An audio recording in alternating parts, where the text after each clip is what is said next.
नमस्कार सर्वांना. सर्वप्रथम श्री स्वामी समर्थ. जय जय स्वामी समर्थ.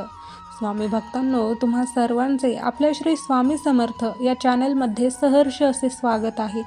स्वामी भक्तांनो, आज आपण स्वामींची खूप सेवा करतोय. त्याचबरोबर स्वामींवर खूप श्रद्धा आणि विश्वास आहे, पण तरीही स्वामींची प्रचिती येत नाही. तर याविषयी आपण बोलणार आहोत आणि आजचा व्हिडिओ या थ्रूच आहे. त्यामुळे आजचा व्हिडिओ तुम्ही शेवटपर्यंत नक्की पहा आणि तुमचेही काही असे प्रश्न असतील तर ते आपल्या कमेंटमध्ये नक्की सांगा. चला तर मग आपण आपल्या आजच्या व्हिडिओला सुरुवात करूयात. तर स्वामी भक्तांनो, तुम्ही स्वामींची खूप सेवा करता, खूप श्रद्धेने मनोभावे स्वामींना पूजता, त्याचबरोबर स्वामींच्या सर्व काही सेवा करता.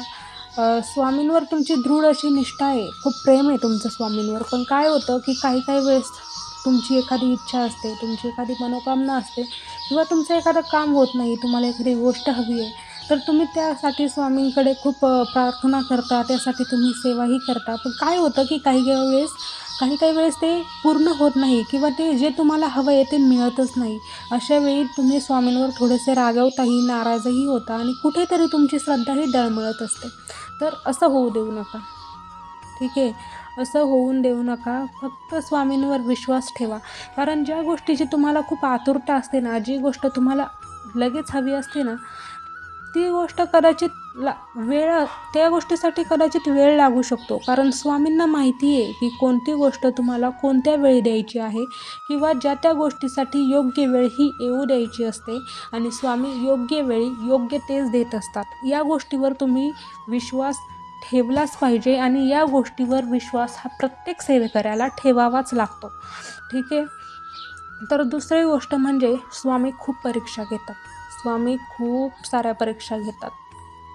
जर तुम्ही स्वामींची सेवा करताय, स्वामींची पूजा अर्चा करताय, स्वामी तुमचं श्रद्धास्थान आहे ना, तर स्वामी सेवेकऱ्याला खूप परीक्षा द्याव्या लागतात. स्वामी स्वतः त्या परीक्षा घेतात. पण ज्या वेळेस त्या परीक्षा संपतात ना, त्यावेळेस एवढं भरभरून देतात की ते कसं घ्यावं आणि किती घ्यावं हेच तुम्हाला कळत नाही.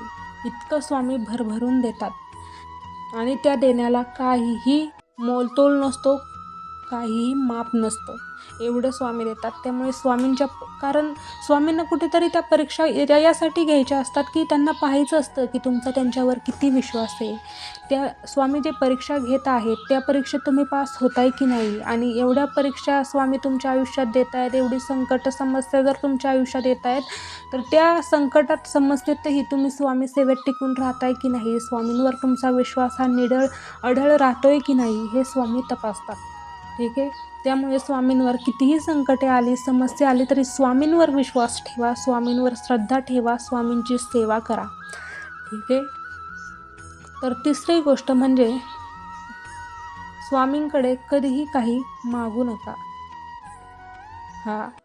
मी असं म्हणत नाही की तुम्ही कोणत्याच गोष्टीसाठी काही मागू नका. यावर काहींचं असंही असतं की बापरे, एवढी लोक एवढं मागतात. ज्या त्या गोष्टीसाठी, तर नोकरीसाठी लोक स्वामींची सेवा करतात, सेवा घेतात, किंवा कोणत्या एखाद्या मनोकामनेसाठी ते स्वामींची सेवा करतात. मग असं का, तुम्ही असं का बोलताय? पण तुम्हाला सांगू का, स्वामी ही आपली आई आहे, वडील आहेत.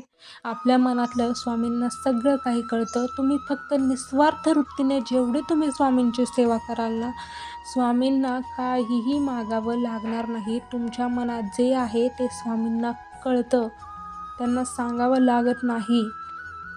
जसं की एखाद्या आईला माहीत असतं की तिच्या मुलाला काय हवं आहे, काय नको आहे, किंवा तिच्या मुलाच्या इच्छा काय आहेत, ते जसं एखाद्या आईला, वडिलांना माहीत असतं, तसं ते आपल्या स्वामींना माहीत असतं. आणि त्यासाठी मागायची गरज कधीही लागत नाही. स्वामी योग्य वेळी योग्य तेच तुम्हाला देणार आणि योग्य वेळी तुमच्या मनोकामनाही पूर्ण करणार. त्यामुळे सारखंच मागायचं किंवा स्वामी मला हे हवं आहे, ते हवं आहे, त्यासाठी संयम सोडायचा, याने तुम्हाला खूप त्रास होईल, याने तुम्हाला जास्त त्रास होईल. कुठेतरी संयम तुमच्याला सुटून जाईल आणि यामुळे आतुरता तुम्हाला त्या गोष्टीची लागेल आणि कदाचित ते लवकर मिळालं नाही तर कदाचित तुम्हाला त्रासही होईल. त्यामुळे स्वामींवर सगळं काही सोडून द्या. स्वामी तुम्हाला जेव्हा द्यायचे तेव्हा द्या. मला माहिती आहे योग्य वेळी तुम्ही योग्य ते नक्की देणार. जे माझ्यासाठी चांगलं असेल, जे माझ्या हिताचं असेल ते तुम्ही नक्की देणार. फक्त या उक्तीवर विश्वास ठेवून राहा. स्वामींची सेवा करा आणि सेवेकरी व्हा. तर स्वामी भक्तांनो, तुमचे आणखी असे काही प्रश्न असतील तर ते मला नक्की कळवा. त्याचबरोबर तुम्हाला आजचा व्हिडिओ कसा वाटला हेही मला सांगा. तर भेटूयात पुन्हा एकदा पुढच्या व्हिडिओमध्ये. तोपर्यंत सर्वांना श्री स्वामी समर्थ. जय जय स्वामी समर्थ. धन्यवाद.